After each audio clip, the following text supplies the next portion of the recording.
So first I want to start with the news that kind of kicked off the week, and that was specifically this temporary ban on certain types of immigration visas.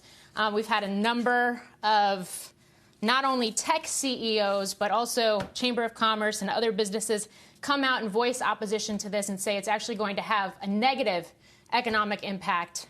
What is your response? Well, we're very focused right now, as you would want us to be, on getting American workers back into the workplace. And we made great strides in May. I think we're making great strides right now. We'll put a new jobs report out next week. But we know that there are just too many Americans still on unemployment, out of work, and we want to do all we can to get that back on the job. And part of that is obviously making sure that they're not losing positions to people coming in on guest worker visas. That's why the president suspended the H-1B and program and some others until the end of the year. And the way I look at this is we're doing two things. We're pausing it, and then we're reforming it, too, because the H-1B program is one that reflects a good idea. Let the really best and brightest from overseas come in and contribute to our economy.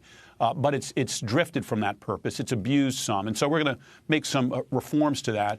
But we're also going to contribute to the recovery. And there will be exceptions for people that we need to help with COVID, with food supply, or if there's a critical worker that a business needs to avoid financial hardship. There will be an exceptions process so we can accommodate those kinds of things while still making sure that American workers are getting first consideration.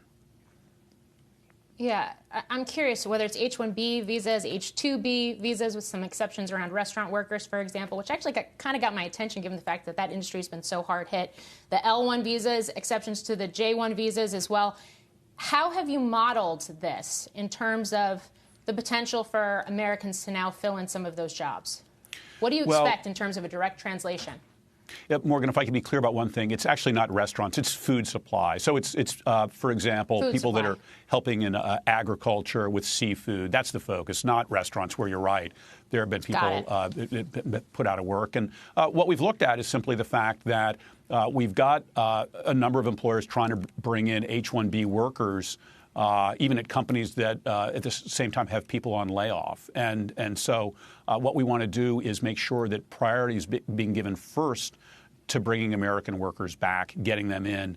And then we also want to take a longer look at how these programs are used. One example, in H-1B, you've got some circumstances where a company will bring in workers and say that, they're workers for that company, but they'll actually be assigned to some other company and displace workers of that company. And we want to address circumstances like that over time as well. Yeah, I think that's interesting. I think kind of the counter argument there, especially when you talk to some of the tech companies, for example, that rely so heavily on H-1B visas, is that, and this has really been an argument for years, even before COVID hit and we had a tight labor market, is the fact that there's this mismatch of skills in the labor market right now. So how do you address that, and how do you address that quickly, especially given the fact that the nature of work across so many different industries right now in the midst of this pandemic is changing? Well, we address it in part that we've got millions of unemployed Americans who ought to be given a close look before bringing people overseas over the next few months to get those Americans back to work. But obviously training is something that will take on greater importance as we look to bringing people back to work. We've been taking H-1B fees at the Labor Department and actually using them to fund the training of American workers in those same occupations. We announced major grants to do that earlier this year. We'll continue to look at programs like that, too, to support getting American workers back into these positions.